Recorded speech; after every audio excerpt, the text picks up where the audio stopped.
Welcome back, ladies and gentlemen, and today we have an update. I know it has been a while, but we're back stronger than ever with Fall Guys, actually. Fall Guys in Creative, a bunch of other stuff. So without further ado, let's jump right into it. Alright, before we jump into the Fall Guys mode, there is a few new devices actually and a few updates to older devices.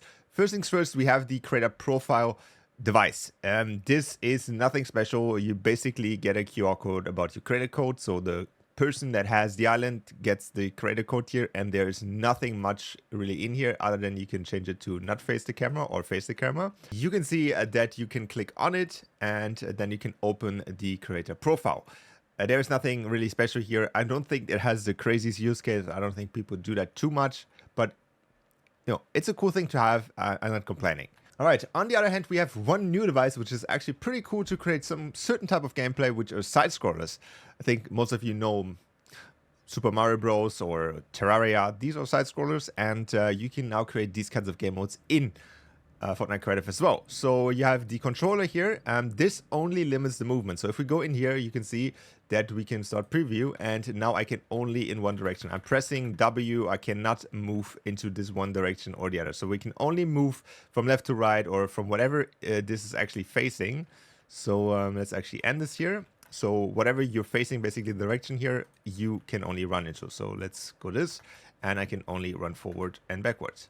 This obviously doesn't change the camera view, which brings me to the next one. We now have a new option in most of the cameras, and that is obviously the projection mode. So the normal one is the perspective one, which just looks like the normal game here. You can see it still has a lot of depth and it looks quite normal. But as soon as we switch this to the orthographic, you can see this looks a little bit more like 2D and it doesn't have really any depth anymore, which obviously helps a lot for creating like 2D scrollers. So that is a good addition. You have to use these two in combination to create obviously the side scroller effect with the camera, and then obviously lock the player onto the sides. The save point device also got a little update where it now allows you to change the scoreboard stats. So you can have it either career, score, kind of is a little bit just a quality of life update here, but you can now do that as well.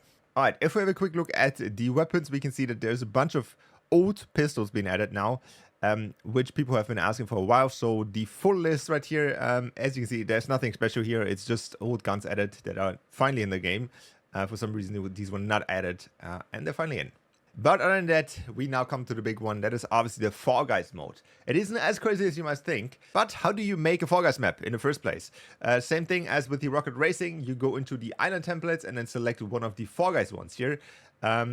I tried out these three and they didn't really work for whatever reason, so maybe just stick to the starter one first, and then you create it. I don't think there is a revenue share like it is with Lego. Like the Lego one is a completely different thing.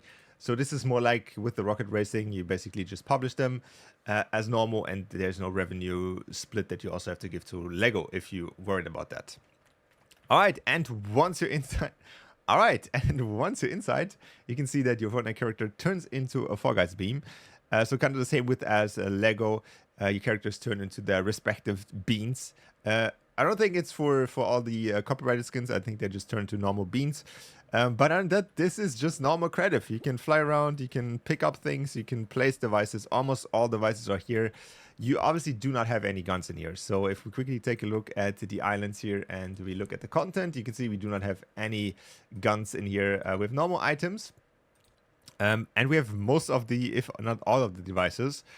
But yeah, there's obviously a limit to it. These maps have to be 7+. And I think it starts at the 6th of August. So you cannot even publish these right now. So you have like plenty of time to do these. But other than that, this is just normal creative, basically. You create a map, something that is fun for people to play, and you publish it. There will be a specific row for it at the 6th of August. And yeah. Other than that, this is just normal creative. There's actually nothing crazy special about it. You have a few new galleries, obviously. So if we quickly take a look here, you can see that these galleries are new. And they're not in normal creative. So you cannot find these in normal creative as of now, I was recording this video. Maybe they change it later. And these also do work like normal galleries. So you can pull them out. You can place your stuff, and they're not anything like crazy special. You still have to move them with the prop movers or whatever. They do not move by themselves out of the few rotating ones that they have here. However, these big ones here do have customization. You can have like a color index here. Not sure why they don't use just normal colors. And you can also have different patterns on them. That's it for today's video. Let me know what you think about the Fall Guys stuff. Obviously, we didn't get too much crazy stuff, but we basically got a full new mode. Which will probably provide some challenges for us. So without further ado, see you guys in the next one. Bye.